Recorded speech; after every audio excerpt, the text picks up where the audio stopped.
it was a typical night. Shortly after midnight, my daughter asked me what the crowd looked like, so I sent her a picture of Bourbon Street, and it was just from wall to wall. There were people all the way down Bourbon Street.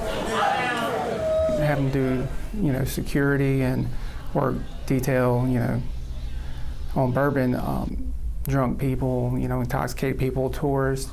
But then everything had kind of died down, and it was cold. The crowd, thank goodness, was thinning out as the time wound down. It started to get smaller and smaller and smaller. As far as Bourbon goes, it was a peaceful night. When you guys signed up to be probation and parole agents, I can't imagine you ever in a million years thought you would be basically in what I'm assuming looked like a war zone in downtown New Orleans. Did you ever think that you would experience anything like this? Absolutely not. We only had 13 minutes left before our shift ended, and everything changed at 3:17. We were right outside of Hard Rock Cafe, standing on the street corner. We're leaned up against a wall, catching our breath from just dealing with an intoxicated individual that we brought back to their hotel room. Look down the street toward Canal Street, and I see headlights turn on Bourbon Street. 6 probation and parole agents, members of their special response team, were working a detail on New Year's Eve in the 100 block of Bourbon Street. I'm Brandon Barnado. My name's Josh Smith. Chris Sagan. My name's Colin Harrison. Chris Howell. Okay. And David Balfance. They couldn't be with us when we sat down for an interview about the Bourbon Street terror attack a few weeks ago. We have a 100% all hands on deck. December 30th, 2024, New Orleans Police Chief Ann Kirkpatrick announced every single cop would be working, with an additional 300 officers from other agencies called in. The probation and parole team was in that number.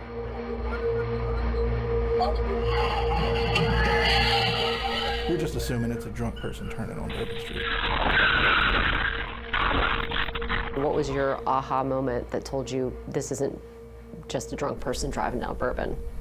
It was clear pretty quickly. So like Josh said, he made the first comment, "Oh, look at this guy, he's drunk," and within probably 30 feet of us, the first person was struck.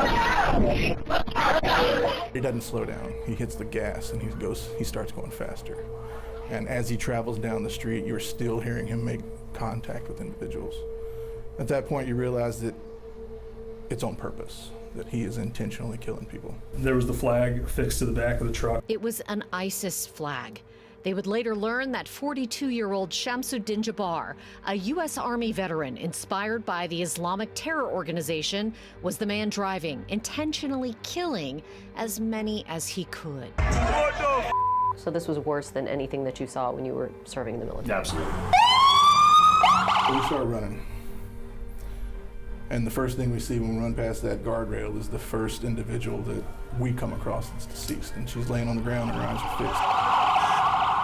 From where we were to pursuing the vehicle seemed like an eternity. Yeah. So it only ended up being 2 blocks, I think, but it felt like we covered a mile. Yeah. So time stood still. Every injured person crying, every dead person laying on the ground, you have to run down the street past all of that. They open fire at the guy. I believe he comes out with a gun and starts to shoot them. 3 of us move to the right and duck off into a daiquiri shop. Colin and Chris move to the left side. They join up with two or three NOPD officers. They move to the vehicle and drag the assailant out of the truck, lay him on the ground. I believe he takes his last breath while they're right there. 14 people were killed. An Alabama freshman, an aspiring nurse, a former college football player. Dozens more were hurt. If NOPD hadn't engaged him as quickly as they did and neutralized him, gosh, I can't fathom how many more casualties there would have been. Turning back and seeing, the result of the truck moving down Bourbon Street was gut-wrenching. I watched a nurse that was on the street that night. She was just there to celebrate. I watched her attempt to do CPR on a man that was dying, and you could tell that he was crushed by the truck, and she was crying.